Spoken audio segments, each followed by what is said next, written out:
অনেকদিন পরে চলে আসলাম আর একটা নতুন মিনি ব্লগ নিয়ে। তো ঘুম থেকে উঠেই সবার আগে যেতে হবে গোসল করতে, কারণ অলমোস্ট 1টা বেজে গেছে। তাই গোসল করে আপনাদের মাঝে ফিরে আসছি।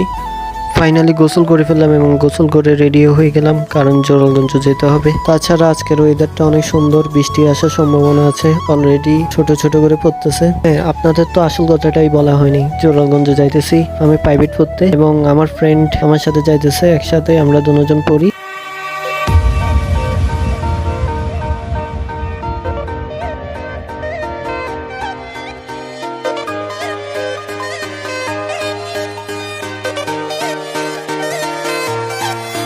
मतलबी हो जा जरा मतलबी दुनिया की सुनता है क्यों खुद की তো চলে আসলাম জোরালগঞ্জ এবং স্কুল কলেজ এইমাত্র ছুটি হলো। আজকের ব্লগটা ছিল এই পর্যন্ত এবং সবাইকে আল্লাহ হাফেজ।